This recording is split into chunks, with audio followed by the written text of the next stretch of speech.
It was supposed to be just another flight. Routine. Uneventful. But what happened in seat 14A turned a quiet morning into a national story, and exposed something far uglier than a seating dispute. Jordan Wright, 34, boarded the Chicago to D.C. flight dressed as if he'd just stepped out of a courtroom. Clean gray suit. Polished black shoes. Crisp white shirt, perfectly buttoned. No phone in hand. No distractions. Just a quiet presence that made some people notice, and others uncomfortable. He didn't know, as he stepped into that cabin, that in less than 10 minutes, every eye would be on him. That a complete stranger would try to humiliate him in front of a plane full of passengers. And that he'd have only one silent move to turn the entire situation upside down. Row by row, Jordan moved down the narrow aisle, briefcase in hand, until he reached row 14. His assigned seat, 14A, window. But seated in the aisle, legs crossed, posture tense, fingers clutching a Louis Vuitton handbag like it was a weapon, was a white woman in her mid-50s. Bleached blonde hair, heavy makeup, stiff expression. She looked up from her phone, scanned him head to toe, and immediately bristled. "Can I help you?" she asked, tight-lipped. Jordan remained polite. "Yes, ma'am. I believe I'm in 14A. She narrowed her eyes. "No. This is my row. Both seats." He raised his boarding pass calmly. "I'm in 14A. The window." Her voice rose just slightly. "I reserved this seat months ago." "You must be mistaken." Jordan didn't argue. He smiled, small, respectful, and said, "We can ask the flight attendant to double-check." The woman scoffed. "Of course. Get someone. That's what you people do, right?" And there it was. Not shouted. Not screamed. Just whispered with enough poison to shift the entire atmosphere around them. The nearby row went silent. A teenager 2 seats over glanced up, eyes wide. A businessman in the next aisle lowered his laptop. A mother holding her baby looked down, pretending not to hear, but she did. Everyone heard. Jordan stood still, refusing to react. His calmness was not weakness, it was calculated control. Within seconds, a flight attendant arrived. Young, efficient, smiling, until she sensed the tension. "Hi, is there a problem with the seating?" she asked. "Yes," the woman said instantly, layering her voice with false victimhood. "He's trying to take my seat. I don't feel safe." Melissa, the attendant, blinked. "Let me check your passes." She reviewed them quickly. Her voice changed. "Ma'am, you're in 14B. Sir, you're in 14A. Everything appears to be correct." The woman looked insulted. "Well, I still don't feel comfortable sitting next to him." Melissa stiffened. "I can look for another seat if you'd prefer." "I want him removed," she said. Loudly this time. Now everyone heard. Row 13. Row 15. Even passengers across the aisle turned their heads. A low wave of murmurs spread. Jordan sat down slowly, quietly, without saying a word. The woman stood, staring down at him. "This is harassment," she barked. "I'm calling the captain." Melissa nodded reluctantly and walked off. That's when things escalated. "Look at him," the woman muttered to a nearby man. "Acting like he owns the place. Bet that suit's fake." The man didn't respond. Jordan, hands folded neatly in his lap, reached down and opened his briefcase. Not frantically. Not dramatically. Just, precisely. He pulled out a leather folder. Closed it again. Rested it on his lap. 3 rows ahead, someone started recording. "Are you seeing this?" one woman whispered. "She's actually serious." "He's just sitting there," another man said. He hasn't done anything. But the woman wasn't done. I don't know what he's planning. People like that always cause trouble. People like that? This time it came from a young woman sitting behind Jordan. Brunette. Early 30s. She leaned into the aisle. Exactly what kind of people are you talking about? The woman turned red. I'm not going to be lectured by someone like you.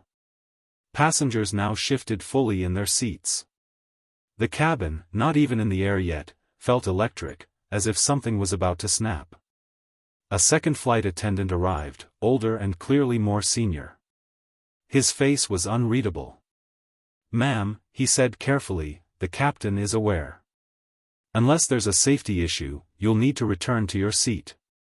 "I am reporting a safety issue," she snapped, pointing at Jordan.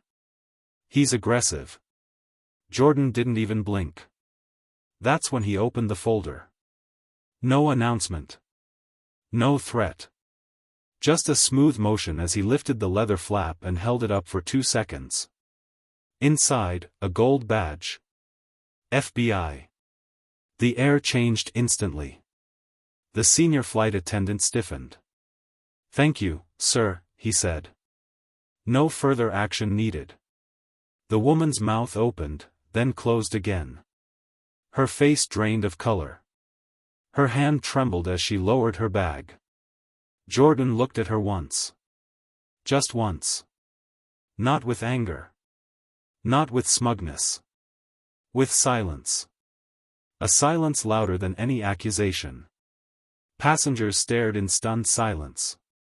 The teenager nearby whispered, "Whoa." Someone else clapped once, quietly, nervously, but it didn't catch on. It didn't need to.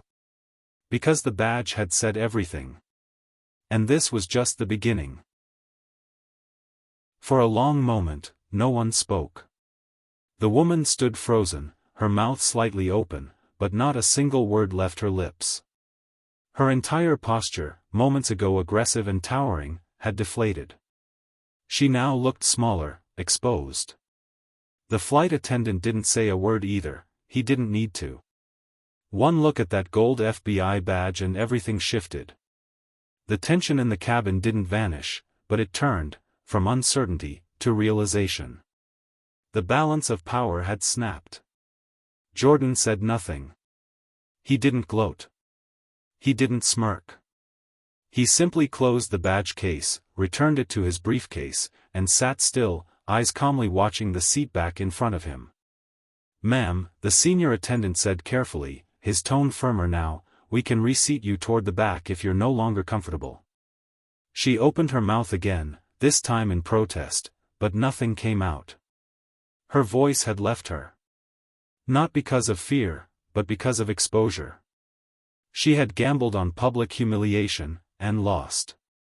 Spectacularly.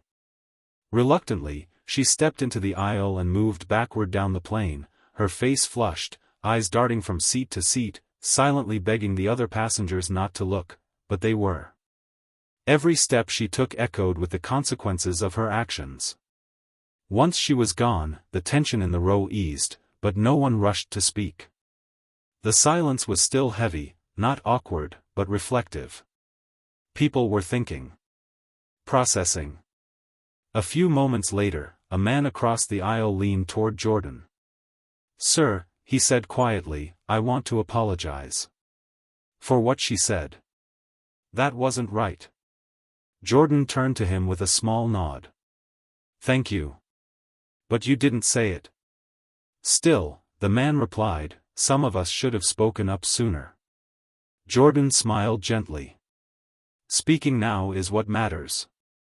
Not long after, the captain himself walked down the aisle, stopping beside Jordan's row. Middle-aged, composed, with quiet authority. "Mr. Wright," he said, offering a respectful nod. "I've been informed. Thank you for your patience and professionalism. If there's anything you need during this flight, don't hesitate." Jordan simply replied, "Appreciate that, Captain." The rest of the flight proceeded in silence, not the empty kind, but the kind filled with thought. A hush of collective awareness. An internal processing of what had just unfolded. As the wheels touched down in Washington, D.C., and the "Fasten Seatbelt" sign chimed off, passengers stood, gathered their things, and moved quietly through the aisle. But something else happened.